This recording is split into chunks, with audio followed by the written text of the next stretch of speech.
Hello guys, magandang gabi sa inyo. Magluluto po pala tayo guys ng ngayon ng pusit. Ito guys, 5 pirasong pusit ito. Ito yung ating mga ingredients. Mayroon tayong luya, kamatis, tsaka sibuyas guys. Ayan, may bawang. Ito guys. Lalagyan muna natin ito guys ng ng ground black pepper guys para medyo lumapit yung bago natin sa design. Ayan. Okay. Ayan guys, tapos papainit na tayo ng pan. Inantay natin guys yung ating pan. Kanya lang guys, yung simpleng lang sa pagluto ng pusit. Makakakain na tayo guys ng masarap. Yahoo! Ang ating inantay guys. Try nyo to guys, lutuin. Masarap siya.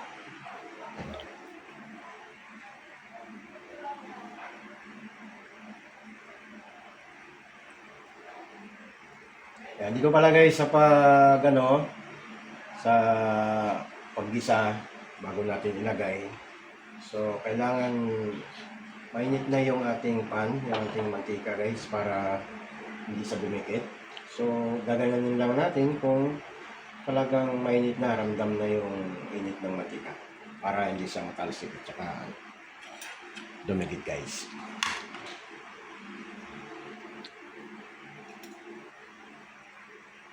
Ayan guys, medyo mainit na.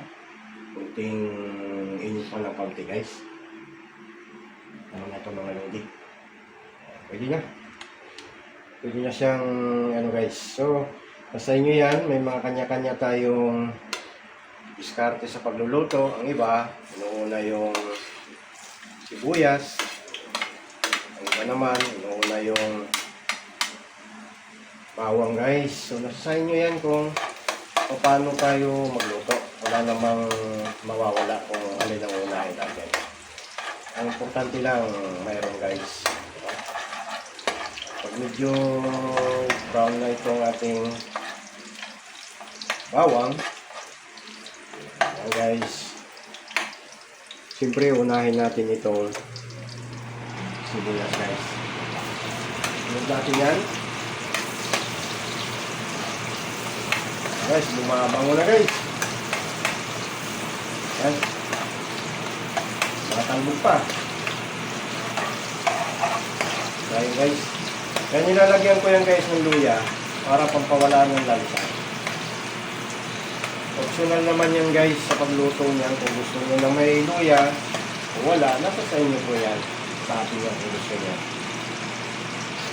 Ayun kasi guys Ayan, medyo brown na. Luto ng natin sibuyas. Susunod natin guys yung ating luya. Ayan. Kasi itong luya, ito yung medyo matagal-tagal. Kaya unahin natin ito para kumapit guys yung lasa niya. Yung aroma baga ng luya. Guys, ganyan. Yung na yung luya, nangangamoy na yung kanyang aroma. Pwede nyo natin isunod yung kamatis. Ayan guys. So, kunting takot siya. Simpleng luto lang guys, makakakain na yung ating mga anak ng masarap-sarap na pagkain.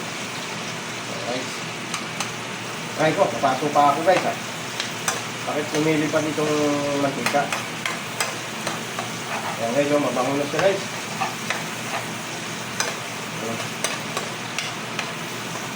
Ayan. Ito na yung kamatis. Wala natin na kunti guys.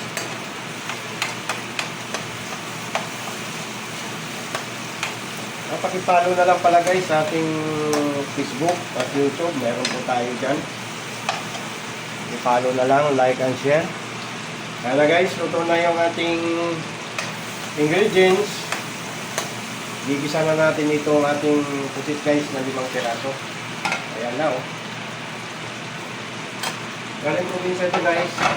Ito talaga yung masarap na pusit. Matuto lang.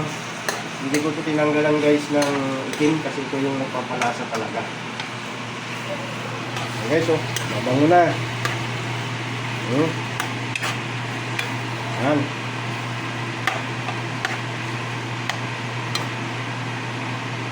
Bango na siya guys.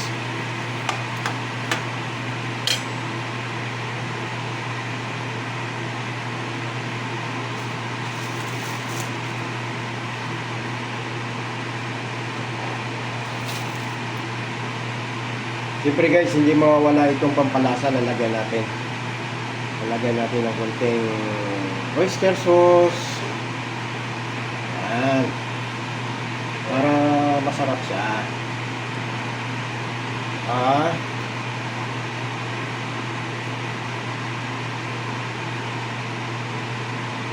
Soy sauce guys. Lagyan natin ng tuyo. Para kumulay siya guys. Yan.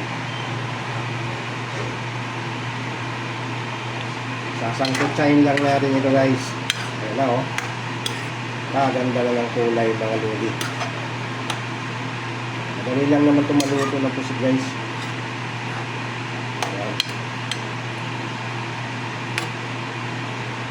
Ayan yung kanyang kulay guys oh. Ganda ng kulay niya. Lumabas na yung kanyang yung ink niya lumabas na. Ayan yung nagpapasarap dyan yung ink. Guys,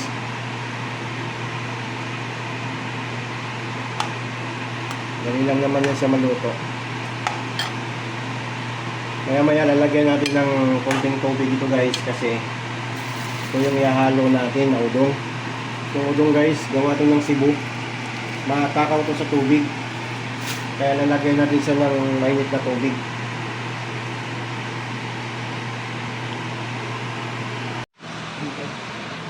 Ito na guys, nilagay ko na yung yung udong. Ayan oh. Lalo ko na yung udong dito. Kasi ito guys, matakaw ito sa tubig. Kaya inuna ko na dito. Ayan. Mamaya makikita nyo yan guys, wala nang maubos na yung tubig niya. Higupin na yan guys, ayan oh. Baka tumataba yan. Ayan. Sa mga mahilig sa mga probinsyano, try nyo po ito, siguro nakapagluto na kayo ng ganito. Try nyo po yung ganyan guys. Susubukan ninyo, matitikman ninyo yung sarap. Sarap naman talaga. Amoy pa lang mga lodi. Shout out sa inyong lahat. Huwag nyo kalimutan, i-share ko yung ating video. Like and share. Yan. So, lantay na lang natin sa guys na maluto itong ating udong. Guys, ito na ang ating finished contract sa ating luto. Ayan, tamang na to guys. Video patuyo na yung kanyang sabaw. Luto na rin yung pusit. Ayan, sa lahat po ng nakapanood ng video na to. Ayan guys, oh. Okay na to guys. Ready to serve na ito. Ito yung ating hapunan ngayong gabi. Ayan, try nyo lutuin ito guys sa inyong bahay para sa mga anak mo natin. Like and share po. Thank you for watching. Bye-bye. Shout out sa inyo guys. Ayan, gayahin nyo po yung luto na yan. Paniwala kayo. Masarap siya.